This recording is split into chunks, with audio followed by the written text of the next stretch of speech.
রাজগঞ্জের আমবাড়ি ও Belakoba rail station পরিদর্শন করলেন জলপাইগুড়ির সাংসদ ডক্টর জয়ন্ত কুমার রায়। এই রেল স্টেশন দুটি পরিদর্শনের পাশাপাশি কথা বলেন স্থানীয় বাসিন্দা ও রেলের আধিকারিকদের সঙ্গে।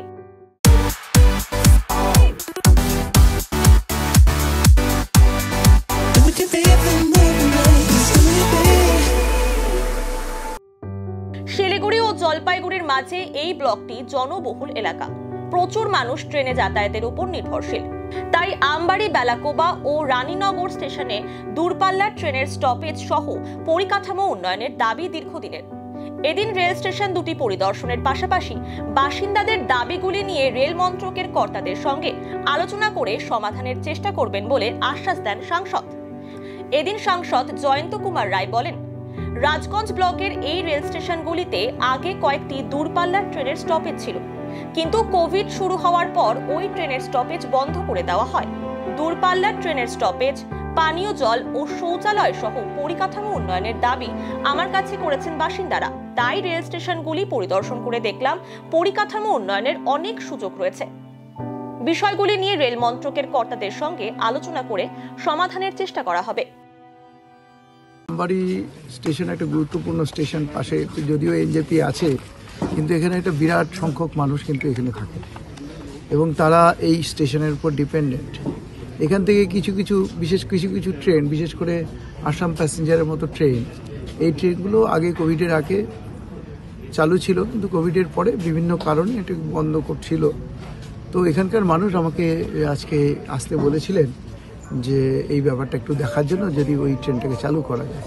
পাশাপাশি ওনারা আরও কয়েকটা দাবি জানিয়েছেন, যেমন এখানকার যে স্টেশন চত্বরে যে জলের ব্যবস্থা সেটা পর্যাপ্ত নয়, এখানকার যে বাথরুম বা টয়লেট যেগুলো আছে সেগুলো ঠিক নেই, এখানকার এরকম কিছু সমস্যার কথা ওনারা তুলে ধরেছেন এবং ওনারা কেউ আর এক্সপ্রেস ট্রেনে দাবিও করছেন।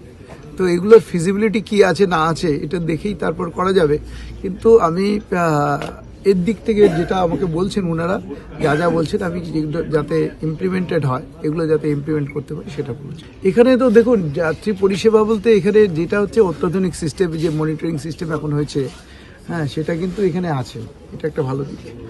2 নম্বর হচ্ছে এখানকার স্টেশন চত্বরটা অনেক বড়, এটাও একটা। এখানে আরেকটা জিনিস আমার যেটা মনে হচ্ছে, আমি জিজ্ঞাসা করছিলাম যে এখানে কিন্তু অন্যান্য কিছু ভাবা যেতে পারে, যেমন এখানে রেলের কতটা জমি আছে এটা আমার জানার চেষ্টা ছিল, কিন্তু উনি স্টেশন সুপারিনটেন্ডেন্ট খুব বেশি কোথায় আশপাশে কতটা ভ্যাকান্ট ল্যান্ড ট্যান্ড আছে, কি আছে না আছে এটা সম্বন্ধে খুব একটা ওনার জানা আছে কিনা জানি না, মানে সেরকমভাবে বলতে পারলেন না। কিন্তু আমার মনে হয় আশেপাশের এলাকাকে কেন্দ্র করে এই স্টেশনটা কিন্তু ডেভেলপমেন্ট করার একটা অপরচুনিটি আছে, এটা আমার মনে হলো আজকে এসে। তো দেখা যাক, আমি একটু সিনিয়র আধিকারিক যারা আছেন, রেলের আধিকারিক, তার সাথে কথা বলে যাতে এটার জন্য কিছু করা যায়। এটাকে কেন্দ্র করলে তাহলে এখানে কর্মসংস্থানও হবে বলে আমার মনে হচ্ছে। কর্মসংস্থান কিন্তু এখানে একটা বেশ এমপ্লয়মেন্ট জেনারেশনে বেশ একটা অপরচুনিটি আছে, এটা এক দেখেই আমার এটা মনে হলো। প্রচুর লোক সংখ্যা এখানে, এবং তার সাথে এখানে এখন আমাদের বেকার সমস্যা আছে জানেন, এখানে গাড়ি ঘোড়া অমুক তমুক এগুলো, যাদের কমিউনিকেশনও ভালো। সুতরাং এখানে যদি এটা করা যায় তাহলে আমার মনে হয় মানে খুব লাভবান হবে যদি ইনফ্রাস্ট্রাকচার ডেভেলপমেন্ট করা যায়। তো আমি আস্তে আস্তে ভাবছিলাম এটা যে কী করা যায় এখানে, অ্যাপার্ট ফ্রম রেলওয়ে যে স্টেশন, মানে অ্যাপার্ট ফ্রম ট্রেনের যে স্টপেজ, সেটা ছাড়াও এখানে কিভাবে আরও এখানকার মানুষের উপকারে কীভাবে স্টেশনটাকে নিয়ে আসা যায় সেটা নিয়েও কিন্তু আমি একটা ভাববো, এবং আমি উচ্চপদস্থ আধিকারিক যারা আছে তাদের সাথে। আমার ঠিক মনে নেই, কিছুদিন আগে আমি ওখানে উদ্বোধন করেছিলাম, সেখানে তিস্তা তোষার একটা বড় ডিমান্ড ছিল ওখানে, সেটা অলরেডি করতে সমর্থ হয়েছি আমরা। এবং পরবর্তীতে ওনারা জানান যে এই ট্রেনটা, যেই ট্রেনটার জন্য এখান থেকে বলছে, ওটাও যেন ওখানে দাঁড়ান। এখানকার অনেক মানুষ আসামের দিকে যান। তো এইগুলো ব্যাপারে আমি এখন জানতে পেরেছি, তাহলে আমাকে যদি জানানো হয়, আমি ওনাদের কাছে একটা লিখিতভাবে আমি চেয়েছি যে আপনার ডিমান্ড দিন, আমি নিশ্চয়ই কিছু না কিছু করব। আর যদিও এখন সময়টা কম, যদি ইমিডিয়েটলি নাও হয় এটা কিন্তু করে দেবো আমরা। Thank you.